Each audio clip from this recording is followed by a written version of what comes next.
예수님께서 제자들을 떠나 아버지께로 돌아가신다고 말씀하셨죠. 죽으신다는 말씀입니다.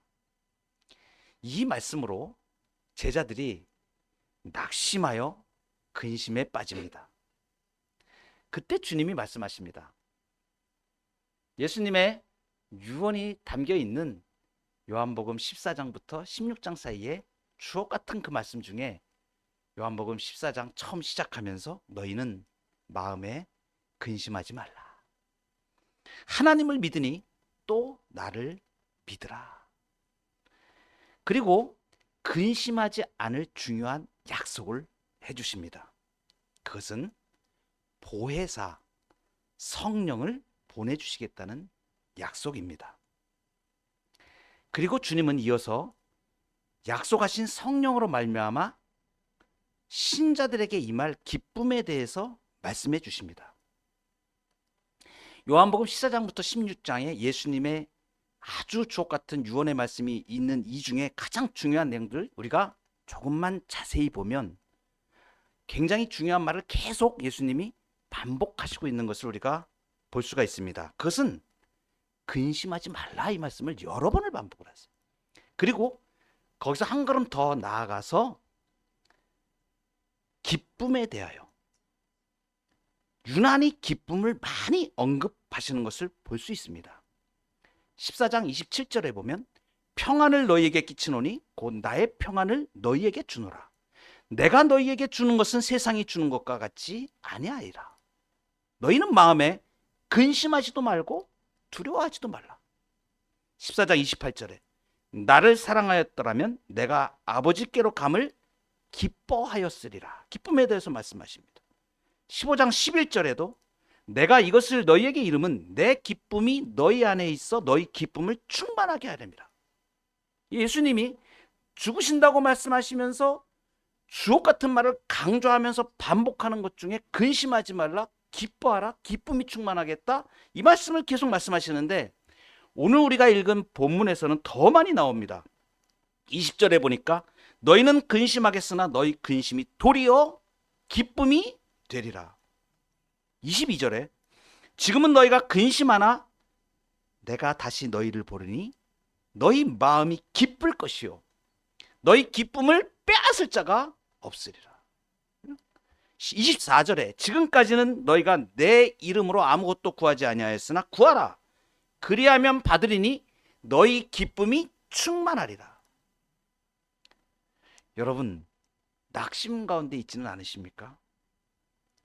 가장 가까운 여러분의 삶에서 근심을 일으키는 일들로 여러분의 영혼이 지쳐 있지는 않으신가요? 오늘 아침에 나오시면서 거울을 보셨을 것입니다.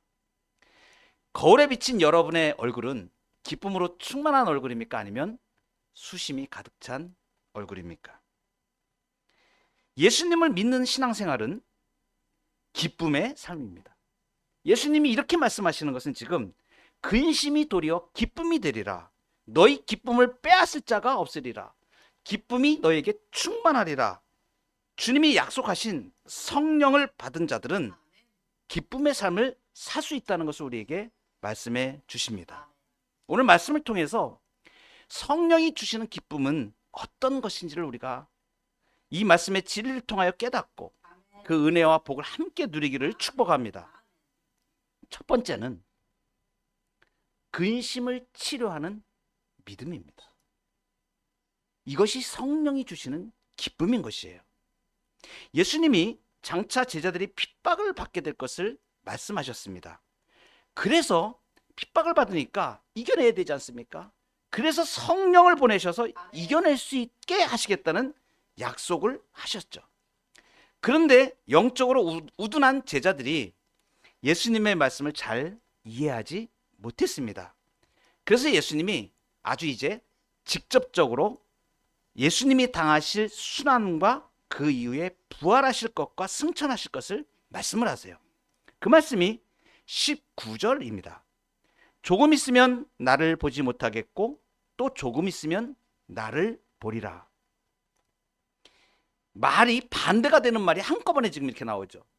조금 있으면 나를 보지 못하겠고 또 조금 있으면 나를 보리라. 보지 못하겠고 본다 이 말씀을 하십니다.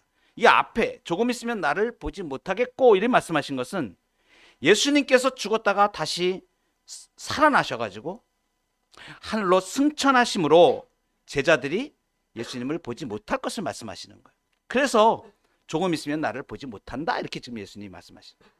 근데 또 조금 있으면 나를 보리라. 이것은 얼마 있지 않아서 성령님께서 오심으로 예수님을 계속 보고 인식할 수 있는 것을 말씀해 주시는 것입니다. 20절에 보면 너희는 근심하겠으나 너희 근심이 도리어 기쁨이 되리라고 하십니다. 근심이 무엇입니까? 슬픔입니다. 괴로움 같은 사람의 내면적인 비통함을 말합니다. 예수님께서 죽으시게 되면 제자들이 겪게 될 그 내면적인 고통, 비참함입니다.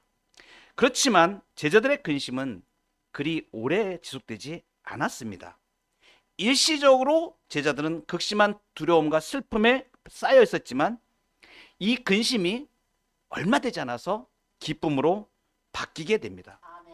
그것은 예수님의 부활 승천과 오순절 성령 강림 사건으로 일어났습니다. 왜 예수 그리스도의 부활과 성령 강림이 근심에 쌓여있는 제자들에게 기쁨이 되었을까요?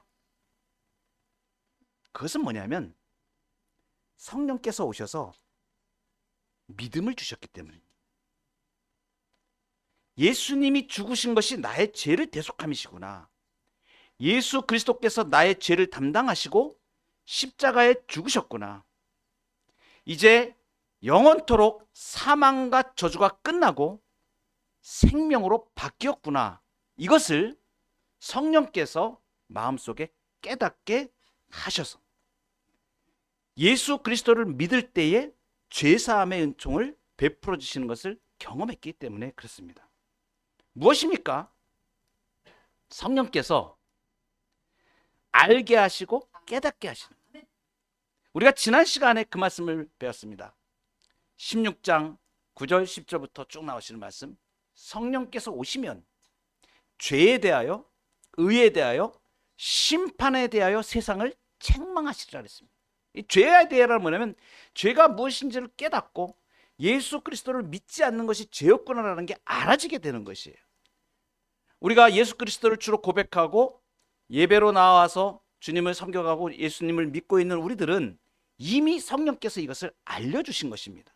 그래서 이 세상에서 가장 큰 기쁨이 다른 어떤 세상의 것을 얻는 것이 아니고 예수 그리스도로 내가 죄와 사망의 권세에서 해방을 받고 모든 정죄함과 사망의 저주와 고통이 끊어지고 예수 그리스도의 생명을 누리게 된 것, 이것이 가장 우리에게 큰 삶의 기쁨이 되어진 것입니다.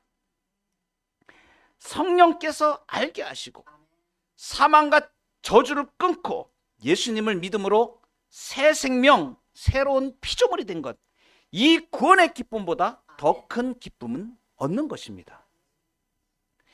예수님이 제자들에게 근심은 잠깐인데 그것이 도리어 기쁨이 되는 것을 제자들이 알기 쉽게 비유로 지금 말씀하시는데 그것이 21절에 나오는 말씀입니다.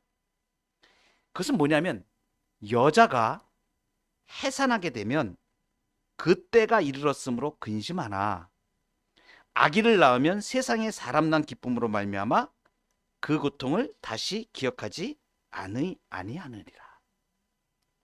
여자가 아이를 낳기 전에는 낳았을 때의 기쁨을 잘 생각하지 못합니다. 그러니까 산모가 아이를 임신해가지고 아이를 가지고 있으면 이 아이를 낳아야 되는데 이 고통이 어떨지 많이 얘기를 들었고 출산에 이러한 부분들이 두렵고 떨림으로 고통을 생각하게 됩니다. 그래서 두려워하며 근심하게 된다는 말씀입니다. 그러나 이 아이를 낳는 고통은 낳고 난 다음에 그 기쁨을 생각하면 잠시의 가정에 불과한 것이죠. 해산을 앞두고 두려워하는 여인처럼 제자들이 지금 예수님이 떠나가신다고 하니까 마음으로 근심만 하면서 기쁨은 전혀 생각하지 못하고 있는 것입니다. 아직 닥치지도 않는 일이에요. 그래서 제자들은 낙심합니다. 실제로 예수님이 십자가에 달려서 죽으실 때에 많은 제자들이 다 뿔뿔이 흩어졌습니다. 한 사람도 예수님 옆에 따라가지를 못했습니다. 그리고 자기도 잡혀서 죽을까봐 예수님을 베드로는 3번씩이나 부인하고 도망가고, 그리고 낙심하여 자기 고향으로 돌아가고, 이렇게 이런 일들이 일어나게 되었지 않습니까? 잠시입니다. 그러나 그 근심과 두려움은 오순절 성령이 임하심으로 모두 다 바뀌어 버렸습니다. 사도행전에 보면 이 제자들이 앞에 있었던 예수님을 따르고 예수님이 잡혀서 죽으실 때에 도망가며 뿔뿔이 흩어졌던 이 사람들 맞나 싶을 정도로 완전히 다른 사람으로 이 사람들이 바뀌게 되는 것을 보게 됩니다. 예수님이 비유에서 지금 해산하다 또는 근심이라는 용어를 이렇게 여인이 해산하는 문제를 가지고 이렇게 말씀하신 것은 상당히 의도적으로 예수님이 말씀하시는 것입니다. 무엇입니까? 인류의 불행한 현 상태를 보여주기 위한 의도가 있는 것입니다. 창세기 3장 16절에 보면 죄를 범한 인류 최초의 여자가 나옵니다. 하와입니다. 그에게 선언되는 형벌이 있었습니다. 네게 잉태하는 고통을 크게 더하리니 해산의 수고를 해야 될 것이다. 이 해산의 수고가 해당하는 것이 근심하는 해당하는 용어입니다. 인류의 가장 큰 비극을 야기시킨 인류 최초의 여자 하와에게 선언된 표현을 예수님이 지금 사용하고 계시는 것입니다. 무엇을 말씀하시는 것입니까?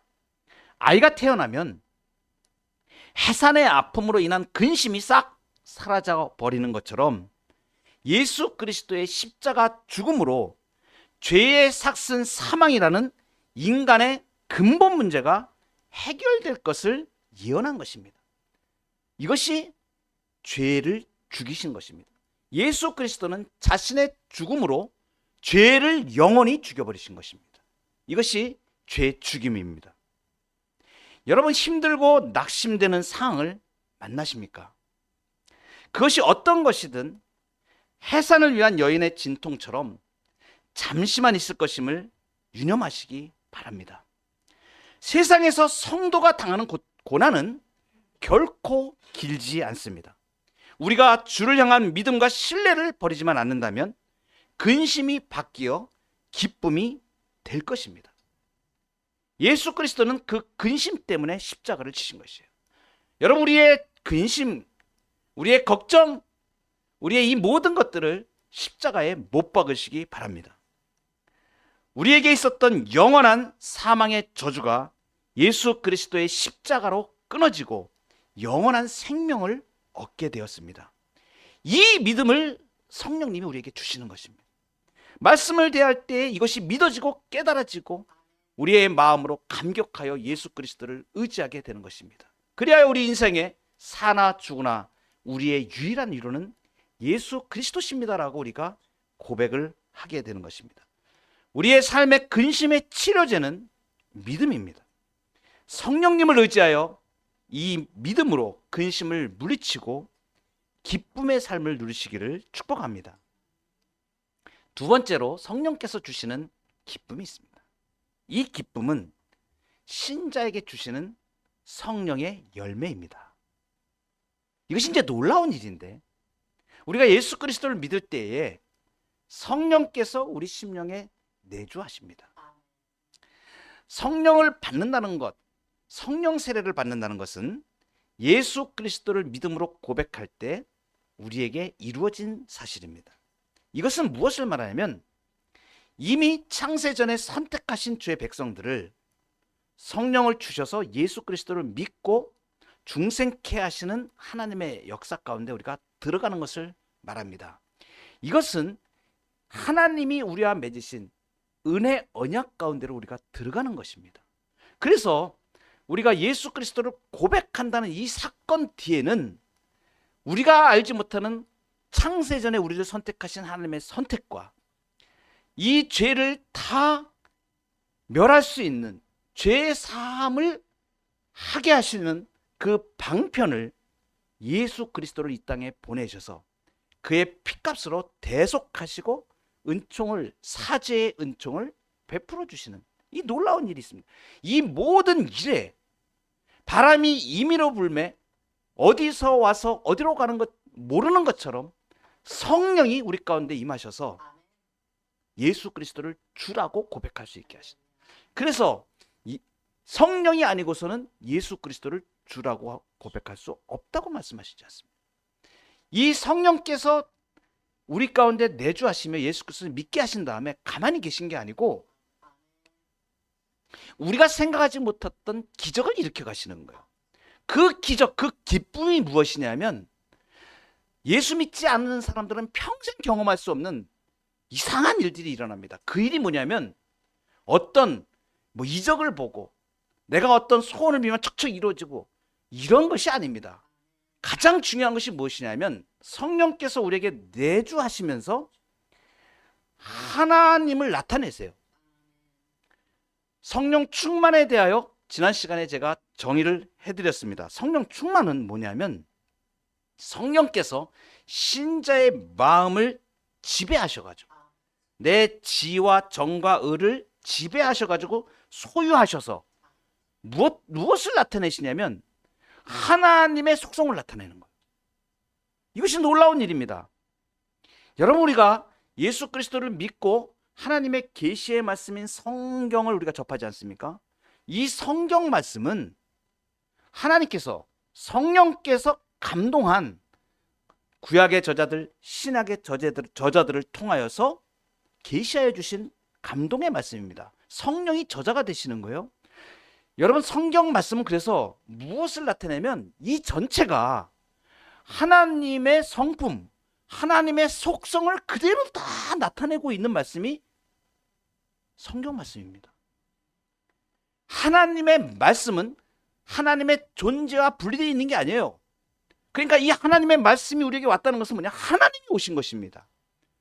그래서 우리가 기록되어져 있는, 문자로 되어져 있는 계시의 말씀이지만 이것을 받을 때에 성령께서 우리에게 이것을 나타내시고 이 말씀이 믿어지게 하시고 이 안에 있는 구원의 진리를 깨닫게 하시는 거예요.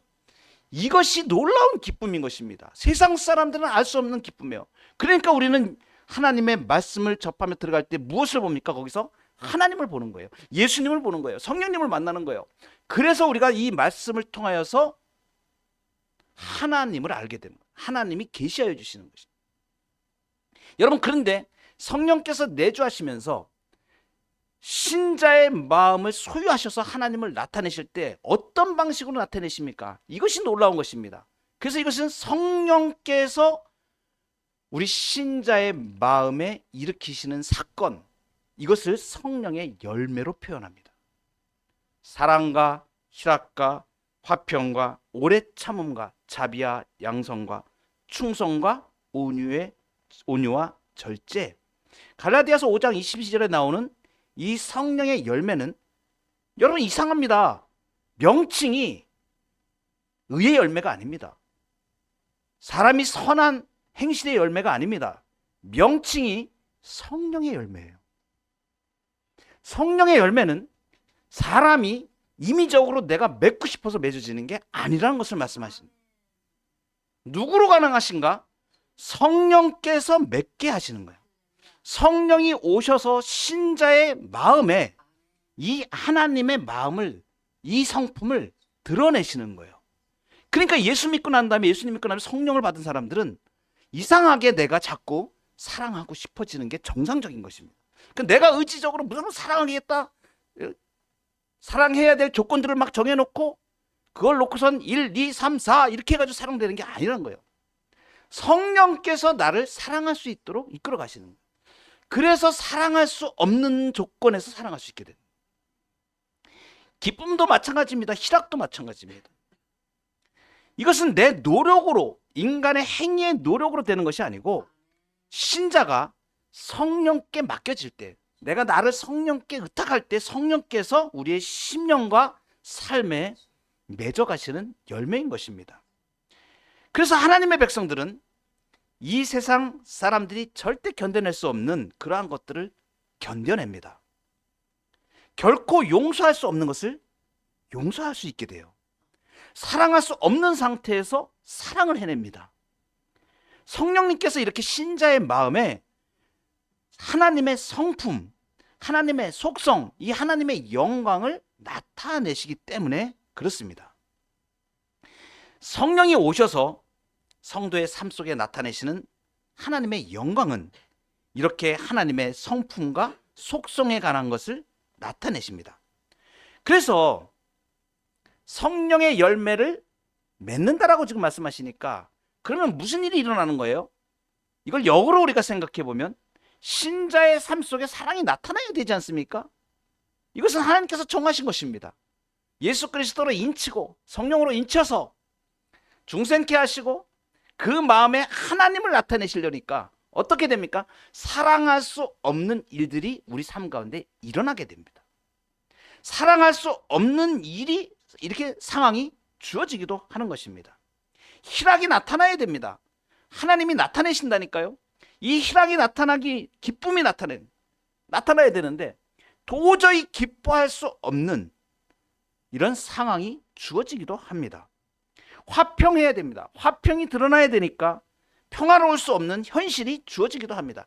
이것은 당연하게 우리 신자가 당하는 이 땅에 환난의 삶들인 것이에요. 여러분의 가정을 보십시오. 여러분의 삶을 한번 보세요. 이런 일들이 없습니까? 사랑할 수 없는 환경들이 일어나기도 하고 도저히 기뻐할 수 없는 환경들이 일어나기도 하고 그리고 많은 평화할 수 없는 일들이 일어나기도 하고 가족 간의 분쟁이 일어나기도 하고 영적인 어떤 싸움들이 치열하게 일어나기도 합니다. 그 가운데서 성령께서 우리에게 기쁨을 주시는 것은 그것을 이겨낼 수 있는 은혜를 주시는 것이기 때문에 그렇습니다. 오늘 예배를 드리는 여러분 중에도 삶이 평생을 걸어온 길이 가난 속에서 허덕이며 살아왔던 분도 계실 것입니다. 그렇지만 그 삶에서 좌절하지 않고 하나님의 약속의 소망으로 희락과 화평 속에서 성령의 기쁨을 누리는 분들이 계십니다. 하나님의 성품이 나타나고 있는 것입니다. 하나님의 영광이 나타나고 있는 것이에요. 그것이 내 힘으로 되어진 것이 아닙니다. 나는 할 수 없고 내가 성령을 받지 아니하였으면 예수님을 믿지 아니하였으면 이미 평상시에 사람들이 하는 것처럼 포기하고 될 대로 되라 그리고 자기 인생을 포기하고 미친 듯이 살 수밖에 없고 허망한 가운데 살 수밖에 없고 또 심지어는 자기 목숨을 스스로 끊는 우울한 가운데 완전히 생을 포기하는 그러한 자리에 갈 수도 있었다는 것입니다. 여러분 주변에 있는 많은 분들을 보세요.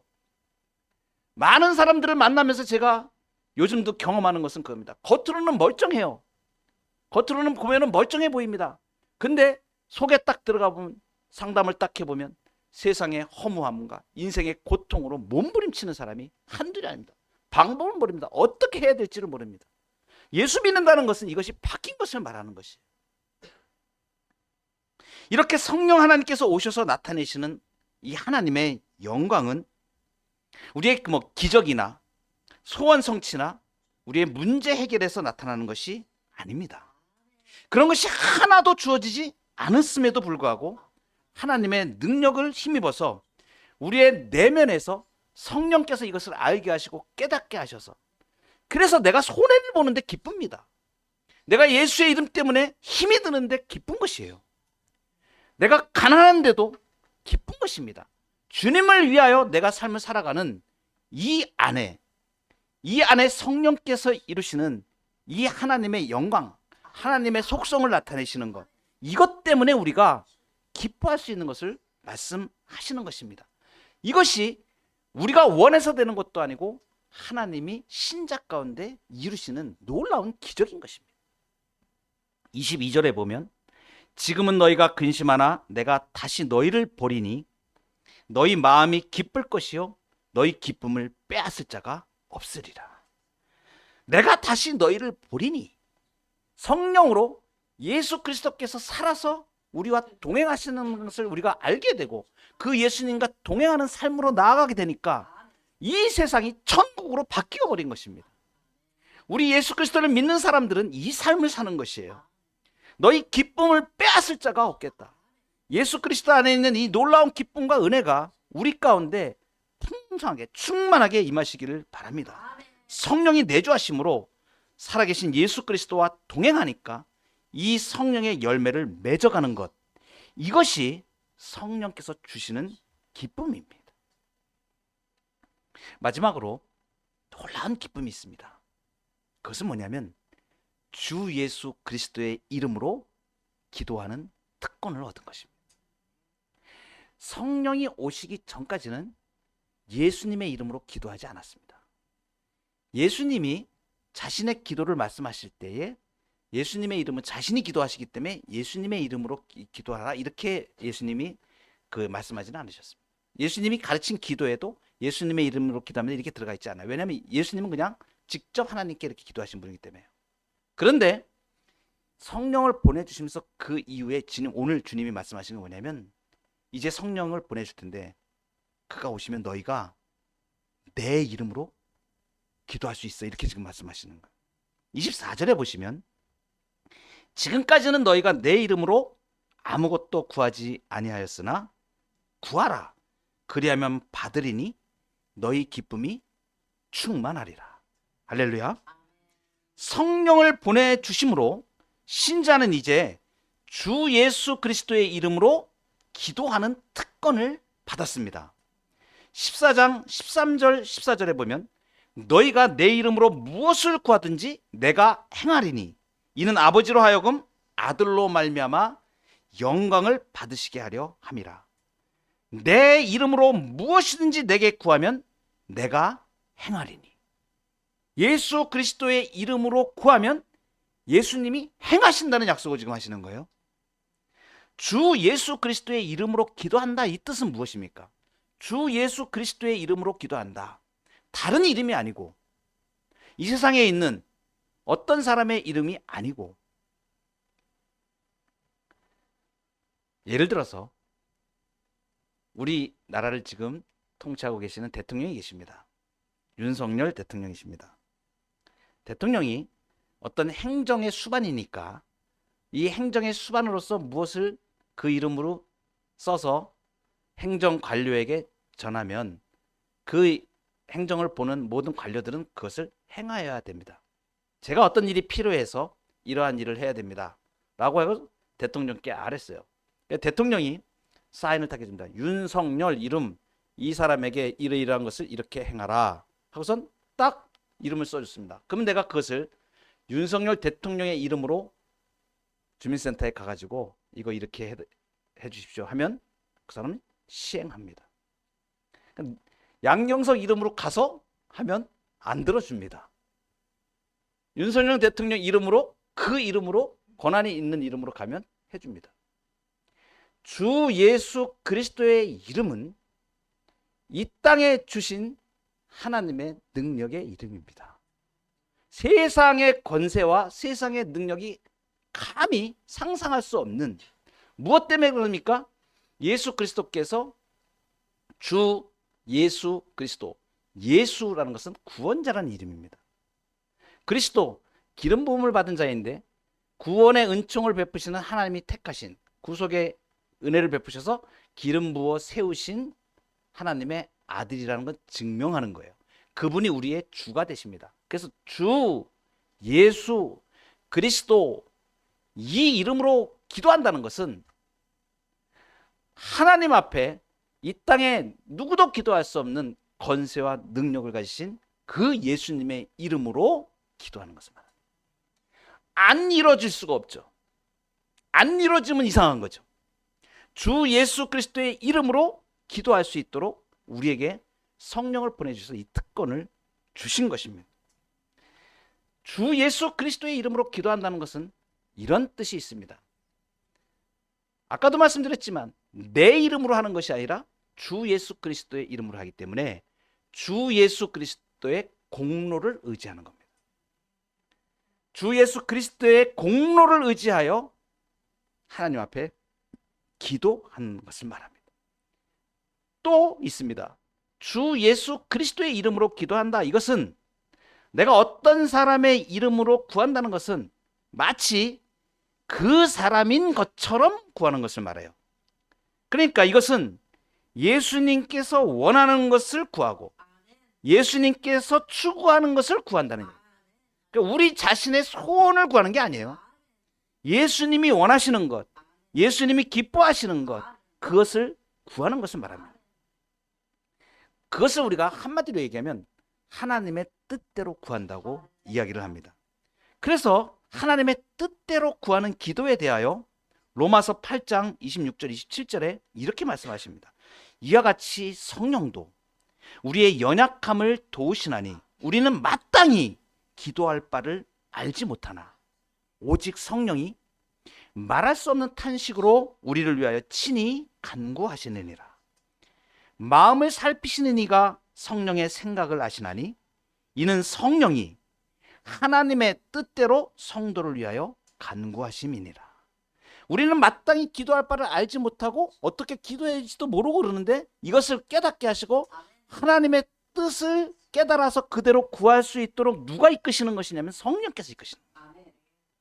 그래서 우리가 기도할 때 감난사상 기도를 할 때도 그렇고 제가 항상 말씀드리는 성령을 따라 기도하십시오. 성령을 따라 기도하십시오. 우리가 기도하는 것은 내 뜻을 구하는 것이 아니고 성령님께서 지금 우리는 하나님의 뜻을 모를 때가 너무나 많지 않습니까? 성령님께서 지금 하나님의 뜻대로 성도를 위하여 나를 위하여 친히 간구하시기 때문에 하나님이 이끄시는 기도 가운데로 주 예수 그리스도의 이름으로 우리가 기도하며 나갈 수 있는 것을 우리에게 말씀해 주시는 것입니다. 오늘 주님께서 우리에게 말씀해 주신 성령께서 오셔서 우리에게 주시는 기쁨입니다. 성령이 주시는 기쁨입니다. 여러분 이것은 믿음의 역사입니다. 우리가 예수 그리스도가 알게 되어지고 말씀이 깨달아지고 이 구원의 기쁨, 이 구원의 은총, 구원의 감격, 이것이 예수 그리스도의 피로 인하여 내 죄 사함을 받은 이 놀라운 포로된 자가 자유케 되어지는, 눈먼 자가 눈을 뜨게 되었고 내가 몰랐던 하나님을 알게 되었고 예수님을 알게 되었고 믿음의 삶을 살게 된 영원한 저주가 끊어지고 생명으로 옮겨진 이 복과 은혜, 이 기쁨이 여러분 심령 가운데 넘치기를 바랍니다. 성령의 열매를 맺어가시는 하나님이 나타나시는 그 나타나심으로 내 가운데 하나님의 성령의 열매가 맺어지는 이 은혜를 기뻐하시기 바랍니다. 그것을 보며 즐거워하시기 바랍니다. 그리고 주 예수 그리스도의 이름으로 기도할 때 우리 하나님께 주시는 이 놀라운 기쁨, 성령이 주시는 이 기쁨과 은혜 가운데 우리가 모두 거하여가는 복된 성도들 되시기를 주의 이름으로 축복합니다.